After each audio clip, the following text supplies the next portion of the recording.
कौन है इस्लाम का सर्वोच्च अधिकारी? भाग 1। यह एक ऐसा सवाल है जो न सिर्फ मुसलमानों बल्कि गैर मुस्लिमों के जहन में अक्सर उभरता रहता है।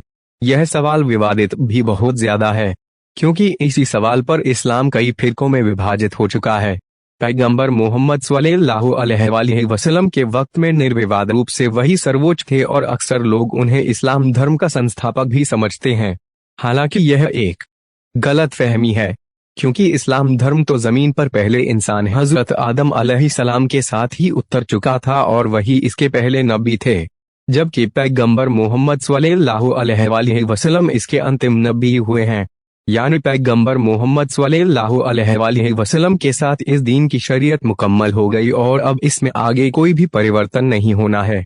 लेकिन इसी के साथ ये भी किताबों में आया है कि जमीन कभी हुज्जत खुदा से खाली नहीं रहती। तो जाहिर है पैगंबर मोहम्मद सल्लल्लाहु अलैहि वसल्लम के बाद भी खुदा के दीन के ऐसे रहबर होने चाहिए जिनके कंधों पर दीन को दुनिया में बाकी रहने का दारोमदार हो और जो जमीन पर खुदा की हुज्जत हो। और कम से कम दुनिया में अल्लाह का कोई ना कोई ऐसा बंदा हमेशा होना चाहिए। दूसरे शब्दों में कहा जाए तो दुनिया में हमेशा एक इस्लाम का सर्वोच्च अधिकारी होना चाहिए। तो सवाल ये पैदा होता है कि पैगंबर मोहम्मद सल्लल्लाहु अलैहि वसल्लम के बाद इस पद पर किसको माना जाए। इसके लिए पहले हमें देखना होगा कि खुदा इस पद पर किसको देखना पसंद करता है। इस्लाम में रहबर बनने के लिए जो गुण इंसान में होने चाहिए उनमें धन दौलत शामिल नहीं है, बल्कि वे ईमान रखने वाला, अच्छे कामों को करने वाला, स्वस्थ व ज्ञानी होना चाहिए। कुरान इस बारे में बताता है 24:55 तुम में से जिन लोगों ने ईमान कबूल किया और अच्छे अच्छे काम किए उनसे अल्लाह ने वायदा किया कि उनको रोए जमीन पर जरूर अपना नायब मुकर्रर करेगा, जिस तरह उन लोगों को नायब बनाया जो उनसे पहले गुजर चुके हैं और जिस दीन को उसने उनके लिए पसंद फरमाया है इस्लाम, उस पर उन्हें जरूर पूरी कुदरत देगा।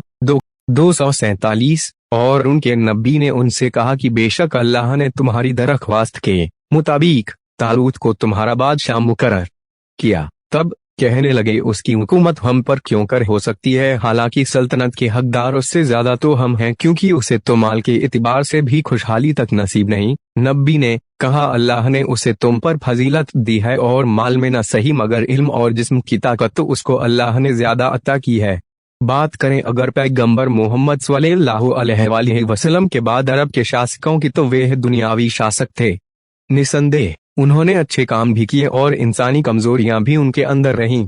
उमय्यद वंश या अब्बासी वंश को अगर देखा जाए तो उनमें बहुत से शासक, सब नहीं, गुनाहों में भी लिप्त रहे। तो मात्र इसलिए कि सत्ता उनके हाथ में रही, उन्हें धर्म का सर्वोच्च अधिकारी मानना एक भूल है। कुरान के अनुसार धर्म का सर्वोच्च अधिकारी तो वही हो सकता है जो गुनाहों से हमेशा दूर रहा हो, जो पूरी तरह साहिब ईमान रहा हो, जिसने हमेशा अच्छे काम किए, जो इल्म व सेहत में औरों से आगे रहा हो। सवाल ये उठता है कि फिर उन गुणों को रखने वाला धर्म का सर्वोच्च अधिकारी कौन? इस बारे में कुरान कई इशारे करता है और बाकी चीजें इतिहास को खंगालने पर मिलती हैं। कुरान कहता है 42:23 ए रसूल तुम कह दो कि मैं इस तबलीग रिसालत का अपने करातबदारों अहले बैत की मवदत के सिवा तुमसे कोई सिला नहीं मांगता, और जो शख्स नेकी हासिल करेगा हम उसके लिए उसकी खूबी में इजाफा कर देंगे, बेशक वे बड़ा बख्शने वाला कदरदान है। जाहिर है कि कुरान जो भी हुक्म देता है वह धर्म से ही ताल्लुक रखता है। यानी पैगंबर मोहम्मद के बाद धर्म के जो अधिकारी होते वे अहले बैती में से मिलने वाले थे। मवदत का मतलब होता है कि मोहब्बत के साथ पैरवी की जाए, यानी अहले बैत से मोहब्बत और साथ साथ उनके नक्शे कदम पर चलने का हुक्म कुरान दे रहा है। अल्लाह ऐसे लोगों की पैरवी का हुक्म हरगिज नहीं देगा जिनमें धर्म से मुतालिक जरा भी कमी पाई जाएगी। अहले बैत हमेशा गुनाहों से पाक रहे हैं, इसकी भी गवाही कुरान इन अल्फाज में दे रहा है 33 ए अहले बैत, अल्लाह तो बस ये चाहता है कि तुमको हर तरह की बुराई से दूर रखे और जो पाक व पाकीज़ा दिखने का हक है वैसा पाक व पाकीज़ा रखे। 37:130 की हर तरफ से आले यासीन यानी अहले बैत पर सलाम ही सलाम है। 33:56 इसमें भी शक नहीं कि अल्लाह और उसके फरिश्ते पैगंबर और उनकी औल पर दुरूद भेजते हैं, तो ए ईमानदारों तुम भी दुरूद भेजते रहो और बराबर सलाम करते रहो। अब सवाल ये पैदा होता है कि अहले बैत कौन है, तो इसका जवाब भी कुरान ही दे रहा है इस आयत के साथ। 3:61, 62, 63 फिर जब तुम्हारे पास इल्म कुरान आ चुका उसके बाद भी अगर तुमसे कोई नसरानी ईसा के बारे में हुज्जत करें तो कहो कि आओ हम अपने बेटों को बुलाएं, तुम अपने बेटों को और हम अपनी औरतों को बुलाएं, और तुम अपनी औरतों को और हम अपने नफ्सों को बुलाएं और तुम अपने नफ्सों को। उसके बाद हम सब मिलकर अल्लाह की बारगाह में गिड़गिड़ाएं और झूठों पर अल्लाह की लानत करें। ए रसूल, ये सब यकीनी सच्चे वाक़ियात हैं और अल्लाह के सिवा कोई माबूद काबिले परस्तिश नहीं है, और बेशक अल्लाह ही सब पर गालिब और हिकमत वाला है।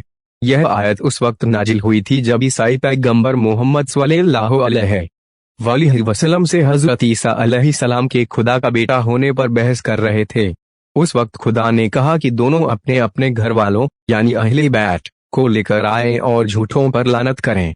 अब इतिहास में यह साफ साफ दर्ज है कि पैगंबर मोहम्मद सल्लल्लाहु अलैहि वसल्लम मैदान में नफ्स की जगह हजरत अली अलैहिस्सलाम, औरतों की जगह अपनी बेटी फातिमा सलवातुल्लाह अलैहा और बेटों की जगह हसन व हुसैन को लेकर गए थे। ईसाइयों ने जब इन हस्तियों को आते हुए देखा तो काम गए और कहने लगे कि अगर इन्होंने बद्दुआ कर दी तो उनकी पूरी नस्ल खत्म हो जाएगी। उन्होंने फौरन सरेंडर कर दिया। उपरोक्त आयत से स्पष्ट होता है कि अहले बैत में हजरत अली, बीबी फातिमा, इमाम हसन व इमाम हुसैन शामिल हैं, और यही पैगंबर मोहम्मद सल्लल्लाहु अलैहि वसल्लम के बाद धर्म के सर्वोच्च अधिकारी हैं। तो इनकी पैरवी करना पैगंबर मोहम्मद सल्लल्लाहु अलैहि वसल्लम के बाद हर मुसलमान पर फर्ज हो जाता है।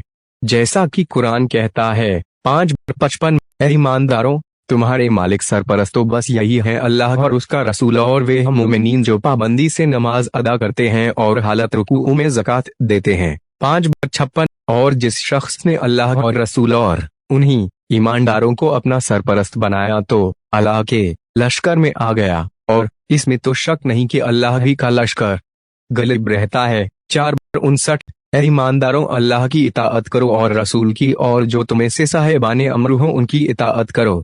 रसूल अल्लाह की हदीसों से यह साबित है कि उन्होंने अपने बाद धर्म के सर्वोच्च अधिकारी के रूप में हजरत अली अलैहिस्सलाम को नियुक्त किया था। इसमें सबसे मशहूर गदीर का ऐलान है जो उन्होंने अपने आखिरी हज से वापसी के बाद गदीर के मैदान में 10 मार्च 632 18 जिलहिज 10 हिजरी मुसलमानों को संबोधित करते हुए किया, जिसका जिसका मैं मौला हूँ उसके उसके अली मौला है। इस ऐलान से पहले कुरान की यह आयत नाजिल हुई थी 5:67, ए रसूल, जो हुक्म तुम्हारे परवरदिगार की तरफ से तुम पर नाजिल किया गया है पहुंचा दो, और अगर तुमने ऐसा न किया तो समझ लो कि तुमने उसका कोई पैगाम ही नहीं पहुंचाया, और तुम डरो नहीं, अल्लाह तुमको लोगों के शर से महफूज रखेगा। अल्लाह हरगिज काफिरों की कौम को मंजिले मकसूद तक नहीं पहुंचाता। और उस ऐलान के फौरन बाद कुरान की यह आयत नाजिल हुई 5:3, मुसलमानों, अब तो कुफार तुम्हारे दीन से मायूस हो गए तो तुम उनसे तो डरो ही नहीं बल्कि सिर्फ मुझी से डरो। आज मैंने तुम्हारे दीन को कामिल कर दिया और तुम पर अपनी नेमतें पूरी कर दी और तुम्हारे दीन इस्लाम को पसंद किया। यानी हजरत अली की जानशीनी के ऐलान के बाद ही इस्लाम मुकम्मल हुआ।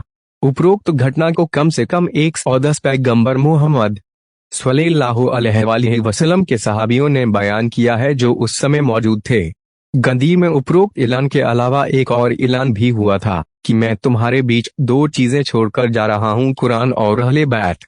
ये दोनों कभी अलग ना होंगे यहाँ तक कि मुझसे आकर कौसर पर मिल जाएंगे। हालांकि इस हदीस में थोड़ा एक इख्तिलाफ पाया जाता है और अक्सर मुसलमान कुरान और अहले बैत की बजाय कुरान और सुन्नत भी बयान करते हैं। लेकिन अगर कुरान की उपरोक्त आयतों की रोशनी में देखा जाए और दूसरे ऐलान को देखा जाए तो अहले बैत के शामिल होने की संभावना ही ज्यादा दिखाई देती है।